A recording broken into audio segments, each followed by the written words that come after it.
This is California Edition. I'm Brad Pomerance. We are in Sacramento, California, and who says there isn't bipartisanship in the state's capital? Because there is, and we're going to show it to you today. We have two members of the California State Assembly joining us. We have Das Williams, a Democrat from Santa Barbara. We have Scott Wilk, a Republican from the Santa Clarita Valley. Gentlemen, I must say, you asked me to come on together. I didn't ask you, so thank you for that, and why? Well, we serve together on the Higher Education Committee.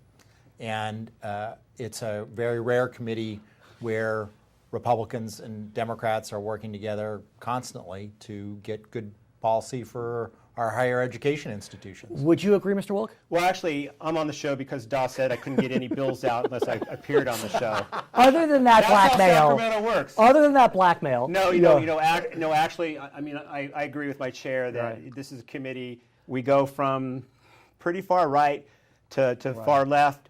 But we are focused on student success and achievement, and I think we work very well together. I've said this before. I was recently in Washington, D.C., and I had the chance to interview several members of the Congress and the Senate, and my perception was that they don't really like each other. Democrats and Republicans, they don't look at each other in the hallways, they don't talk to each other. In Sacramento, it does seem that there is some camaraderie, and compromise can be had. As an example, the rainy day fund. I mean, Democrats and Republicans got together to hammer out a rainy day fund. How did that happen? Indictment of 3 Democratic senators. Okay. Well, but no, because that brought the governor and the majority party to the table. Having said that, we could say no. I would say we were close to. We were at the table beforehand. It just helped you guys a little bit more. Right. Yeah, maybe a little bit more leverage. So now we're gonna actually have a real rainy day fund, and I'm proud to be co-author of that. But I do wonder, I mean, your point is well taken. The Democrats lost their supermajority in the Senate. But even before that, I did get a sense that Democrats and Republicans in Sacramento did work together, did try to create some level of bipartisanship. Am I Pollyanna? Well, from my perspective, I'm the only Republican that represents any portion of the city of L.A. Ah, yes. So when I go to regional events, it's me and like 15 Democrats. I call it the Southwest Caucus when we're flying up from Burbank, and it's about 5 Democratic state senators and maybe 8 assembly members and myself. And you, right. So in many respects, I know Democratic legislators better than I know people in my own party. Interesting. So let's talk about higher ed. I think it's fair to say, Mr. Williams, that higher ed has done pretty well as it relates to restoration of funding since the end of the recession, but not as well as K-12. No, not at all. And I would actually argue that while the move towards restoration has been going very well in the community colleges, which, by the way, were damaged more than any other institution by the recession, the recovery in the UC and CSU has been very anemic. And that presents a problem.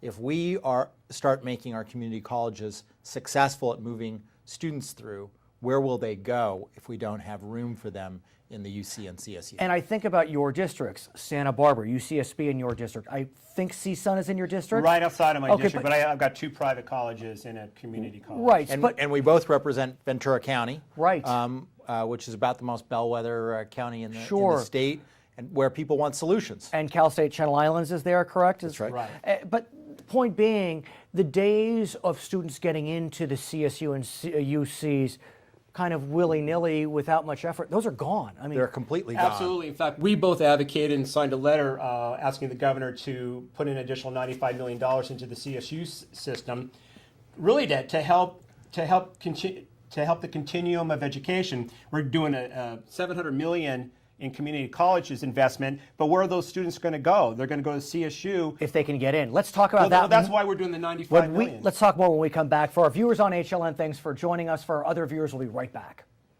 So, gentlemen, I want to continue our conversation, talk about UC and CSU. As I mentioned, it seems to be getting harder and harder to get into these institutions.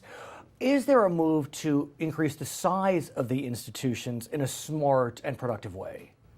I think the bottom line is we need to pay to make sure that there's room for our students and that there is making college affordable doesn't help if there's no room for those students to go at all. And at CSU, it's a bargain. It would take $95 million to get 20,000 more students a year enrolled. And it takes about $125 million to get more at the UC. At the same time, though, as you know, to attend CSU, just tuition fee $6,000-7,000 a year, UC $12,000 a year, that's a decent chunk of change. And it wasn't that way 10, 12, 20 years ago. It was $1,000 a year. So should we be looking at increasing the size as opposed to maybe bringing the tuition down? Sir. You know, for me, we've shrunk our commitment from the state, to these institutions. For me, what we need to be doing is having a serious discussion on how we can grow our economy. So we'll be flush with cash, so we can actually go and fund these priorities. Because I think the biggest challenge to those institutions are they're underfunded, and they're underfunded because we don't have the dollars. So what can we do to make that happen? What's your And sense? I would say that it is more important to fund more space because what is driving loan debt with students is not fees. It's how long they're taking. And if you don't have room, that means students take longer. They take 5 or 6 years instead of 4, which dramatically increases their cost of education. Yeah, going longer, which I agree with. I was on a community college board of trustees before I got elected, and anytime I had a young person Facebook me, I knew what they were going to talk to me about. And the other thing is because of these proprietary colleges that students go to now, The for-profits? the for-profits, because they know when they're going to get out, but they're very expensive, and so we've got to do a better job of capacity so we can push students out quicker. What about our community colleges? 20, 30 years ago, 40 years ago, those were places where people went to get a second chance. It's not that way anymore. People are going there for a variety of reasons. They want the smaller classes, it's more affordable, but they also want to transfer. Transferring has been a challenge, and NAU and U of A and ASU have been taking a lot of our kids. This is one of the things I'm really proud of. We've achieved a bipartisan consensus on the Higher Education Committee to really light a fire under our educational institutions about transfer, ease of transfer, is that we have the most inefficient transfer system where each school has to have a transfer agreement with each school. Right. We need to make sure that the UC and CSU academic senates set the right high standard, but to allow more schools to transfer their students and have more classes that are fully transferable into the UC and CSU. And are we there? Has the bill made it? No, we're not Is it there your yet. fault, Mr. No, Wilk? it's definitely not my fault. But the thing that's frustrating about this, if you go back and you read the original education master plan, Right. they talked about the difficulties of transferring back then from the community college on to CSU, and we still face these same institutional hurdles. We had a special hearing Down in Fullerton. down at Fullerton about this last fall. And things are a lot better at the CSU. They've done a lot more degrees, essentially, that would automatically transfer to the CSU. I would say only 2 campuses in the CSU system aren't doing well at this point in making that system easier. The real problem remains at the UC, but the new president, Napolitano, has got on this very quickly, and one of her first moves in office, I think partially in response to some pretty blistering criticism that we leveled at the UC at that hearing, was to work with the other segments to try to improve transfer at the UC. In our final moments, a big frustration surrounding the number of out-of-state students being admitted. Some say it's too high, some say it's too low compared to Michigan or Virginia. We're low compared to other places we're high. What's your sense? I would say that it would be better to have more room for in-state students. That needs money. That needs an increase of $125 million over what the governor has proposed. Gentlemen, I want to thank you for joining us. It's special that you decided to contact us to engage in this bipartisan discussion. His name is Scott Wilk. His name is Das Williams. My name is Brad Pomerance. And this is California Edition.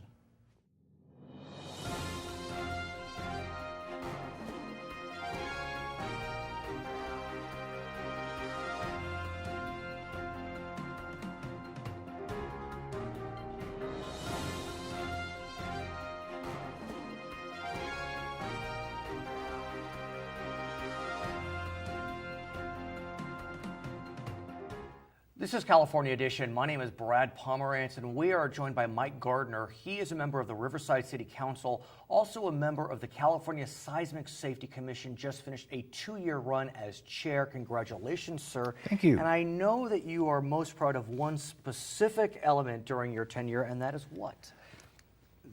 The commission's funding source was kind of up in the air. For some time. It had been funded out of the insurance fund with a small surcharge on every insurance policy that was sold, but that was determined to be a tax under Proposition 26, and therefore not allowed without a vote of the legislature or of the people.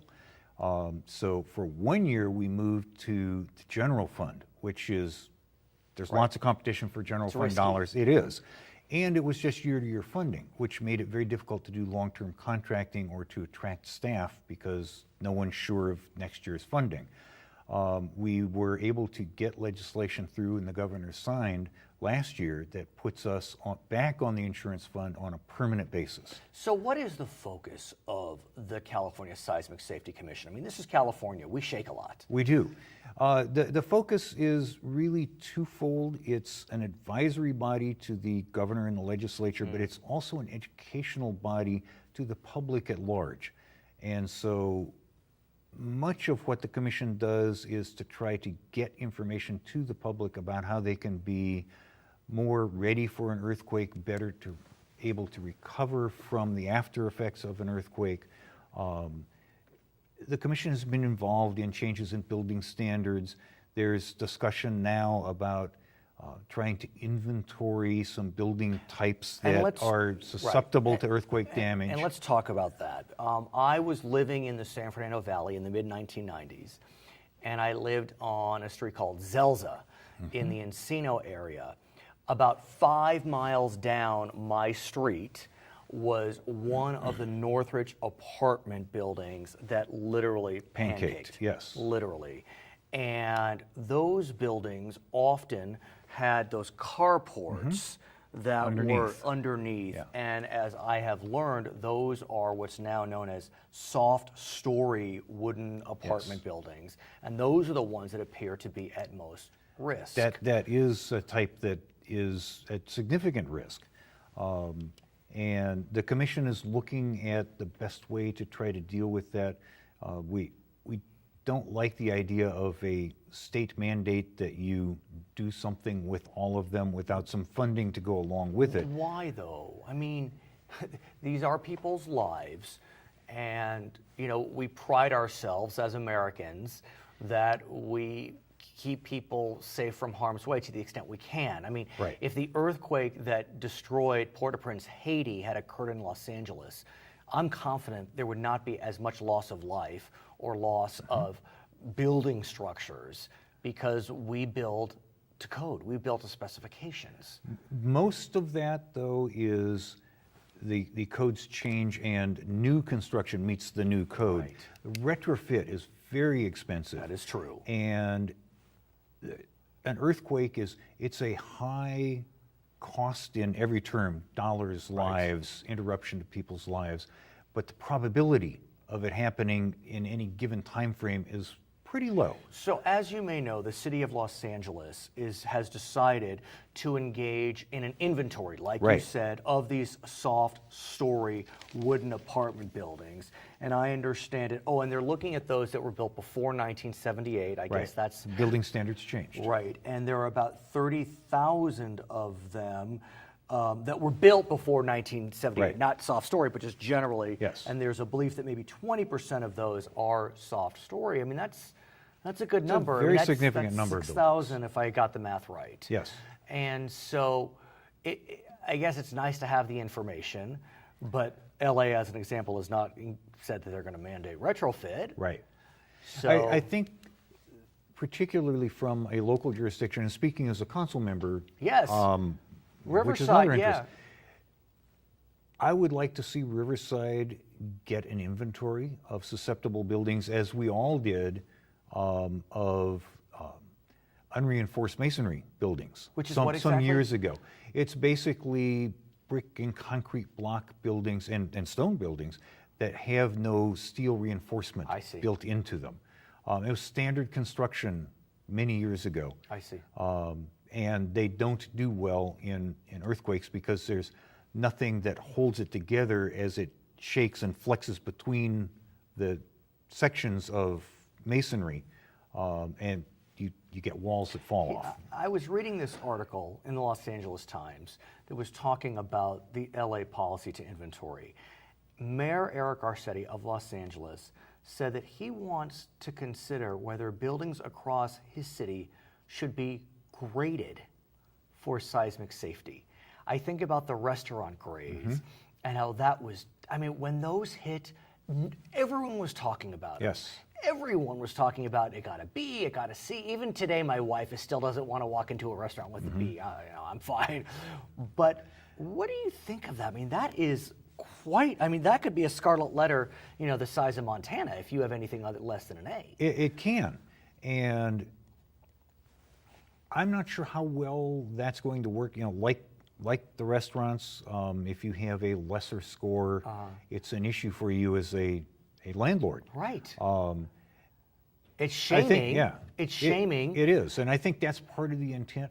These days, I think there may be some question as to whether you're getting into inverse condemnation, if you're damaging somebody's property by a governmental fiat. But you could say that would be the same with the restaurant grade. But look, when you think of a restaurant grade, the reason they got a BC, whatever it was, Right. is because of cleanliness, and Yes. that can be remedied presumably Fairly easily, usually. Yeah, a retrofit of a building is hundreds of thousands, Yes. millions of dollars. And sometimes just not practical.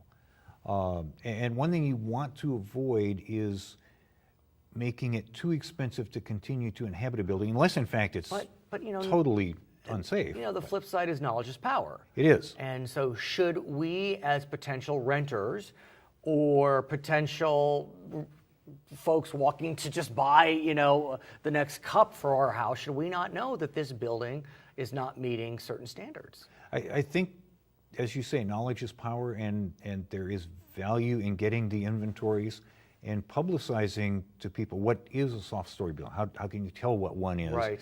And then you, as a tenant, Right. can make an educated decision, do I want to take this risk or not? So, but now there seems to be a lot of focus on these soft story Right. apartment buildings.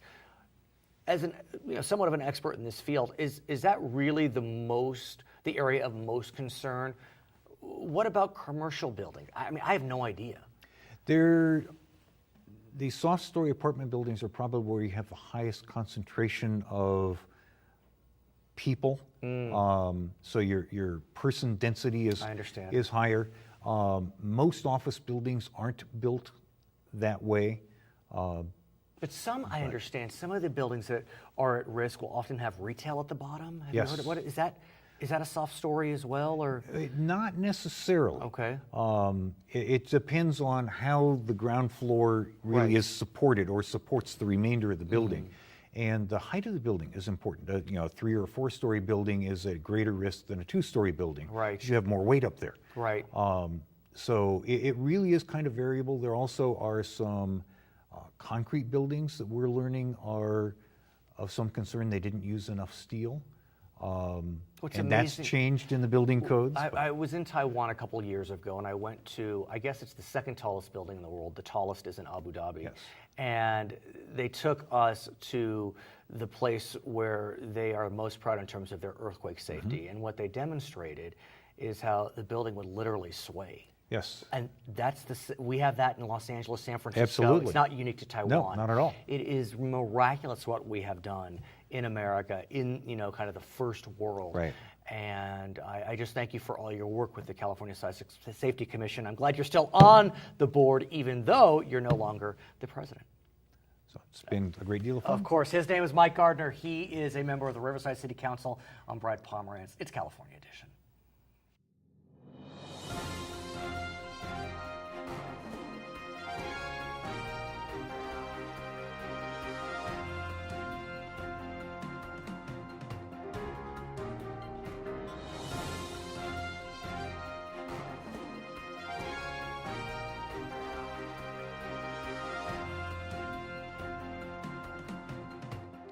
This is California Edition. I'm Brad Pomerance. We are joined by Kevin Bash. He is a member of the Norco City Council, known as Horsetown, USA.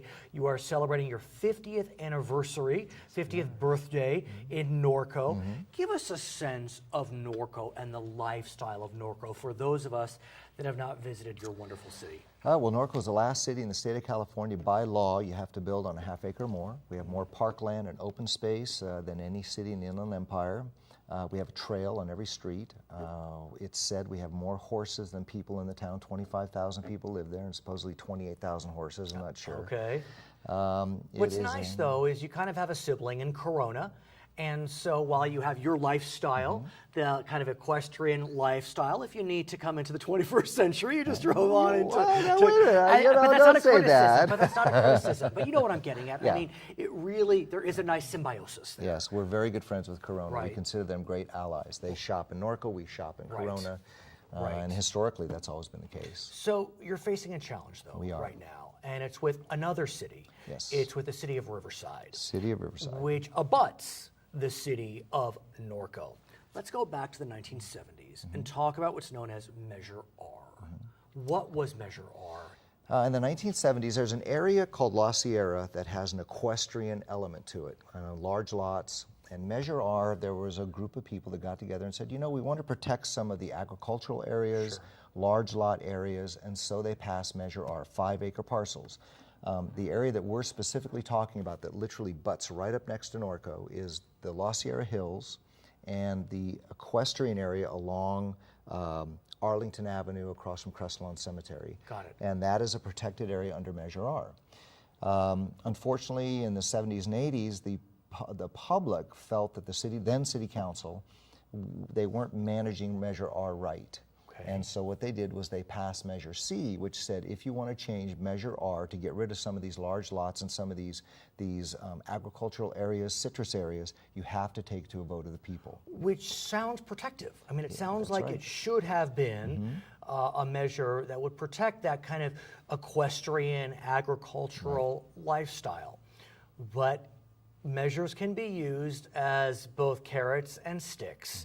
And right now, Norco is concerned because your friends in Riverside are looking to use Measure C to rezone some of those areas. To break Measure R. Explain. Well, what they want to do is they've kind of got a carrot, Right. and they got a stick behind it. Okay. They're claiming that what they want to do is take that rolling hills, essentially flat area that's on the north of Arlington, and they want to put 1,950 homes. Currently, it's zoned for large acre homes. In other 5 words, acres. 5 acres. So that would be 165, 150, something like that. The hillside is also zoned for 5 acres. Now, unless you're a developer that's crazy, you don't generally want to give up one piece of land that's developable, quote unquote, for another piece. They're claiming that if they will let them break the zoning in that rolling hill area, they will let them save the hills, they will put it into open space in perpetuity. But? Well, in the 70s and in the 60s, you had city councils that very wisely did something called prohibitive zoning. They said, you know, we have to let people build, but we'll make it 5 and 10 acre parcels. This is 5 acres, and knowing that because of the granite, the slopes, putting in infrastructure, putting in water, grading the pads, you literally couldn't make any money by building in the hills. So in essence, the hills are already safe. You can't build on the ridgeline because of the LAFCO rules, things like that. So what he's doing is with this carrot saying, I'm going to save your hills, just let me put 2,000 homes over here on the rolling flat area. Well, it's a boondoggle. They're both safe. My problem is, one, La Sierra, that area, it's going to be destroyed in terms of equestrian. You're going to lose all the area by the Hidden Valley Park area, but it butts right up to Norco. And let's talk about that, because that really is the rub. Because even though this could impact Norco, and I want you to explain exactly how, Norco will have no say as to whether the voters of Riverside allow Measure R to be broken, as you say, through a Measure C ordinance. Vote, I guess, a vote of the people. A Measure C So vote. what they did was they got it put on the ballot. They turned in their signatures, I guess, yesterday. It sounds like it's going to go on the ballot. What will kill the equestrian lifestyle of Norco is traffic. Now, be as specific as you can as to what your concerns are. Paint a picture for us. Arlington Avenue feeds right into California and into the feeder streets, 8th, 7th, Crestview. And what our concern is 2,000 homes or more will suddenly need to get to the I-15. The only way to get to the I-15 is through Norco. So you'll have between 5,000 and 10,000 cars a day suddenly put onto Norco streets. Norco, they're all 2-lane streets. They're literally country streets. And the only way you could mitigate it is by widening the streets, which will never happen. And literally they would be going down 8th Street, 7th Street, trying to find ways to maneuver through our city to get to the I-15. They're not going to be stopping to eat. They're not going to be stopping to purchase things. So, And there's no way to go the other way. well, the developer's claiming that, oh yeah, well they'll go through La Sierra. Well, if I lived in La Sierra and I had horses there, would I really want them cutting through all the side streets to get to their freeway, the 91? But the closest way to get to the 15 is through Norco. We voted 5-0 as a city council to oppose this. We're hoping that the voters in Riverside understand that 2,000 homes is a huge deal. And these aren't even high-end homes. These are $150,000, $250,000 homes, which would be low to moderate income. Essentially, when the area was zoned for 5-acre lots, that would be one home on 5 acres. This Right. would be 3 to 5 homes on 3 to 5, 1 acre. depending on how many acres they were allowed to utilize. So in essence, the city of Riverside, they would get the development fees, and we would get all the impacts. So what can a city do? I mean, the reason I wanted to talk to you about this is, yes, this situation is unique to Norco and Riverside, but it really begs a bigger question. When one city impacts another city, what can that city do? Well, what we can do is call our friends on the council, and I have lots of friends on the Riverside City Right. Council, and they seem sympathetic. I know that we're tying in with the people in La Sierra who are trying to oppose this. I know But that the whole city votes, not just La and Sierra. that's part of the problem. What happens if the whole city goes, wow, you know what, that's a lot of development fees, that'll build a school, that'll build Right. a park. It's kind of like killing the golden goose to get the golden egg. I mean, that's what I think of. When CEQA comes, the California Environmental Quality Act, when that stuff starts coming, we can start screaming then. But ultimately, they're a different city. But what's interesting about CEQA is, as we speak today, there is effort to reform CEQA. Right. And so, in this instance, the reform could be of detriment to Yes. Norco's position. Yes. So, what about going to the county? I mean, you're both in Riverside County. Could you turn to the county for aid? Could you turn to the state of California? I mean, I'm trying to think I don't know. I have no can. dog in this hunt. But And what we're doing right now is we're getting ready to have a series of meetings. We just voted to oppose it, and now what we're doing is strategic planning. And we'll talk to John Tavoloni, who's our Who is supervisor. the supervisor, and right? We will talk to. And he represents both areas. Is that right? There's no split. I think there's a piece of it that he doesn't control. Maybe does he Right. control all of Riverside? I'm not sure. Yeah, I know. I mean, he's county, obviously. And of course, we'll talk to Senator Roth. We'll talk Right. to. Is it Jose Medina? Is that your no, assembly it's member? Eric Linder. Eric Linder, okay. And I think Medina is for Riverside. Okay. But I'm wondering if if the state is implicated. I mean, CEQA, as you suggest, could the state, I mean, I'm a lawyer, but I don't practice. I mean, could the state get involved in this? Could there be a state law that was passed? I mean, is there something that one city can do to prevent, as you describe it, seriously negative impacts by the actions of another?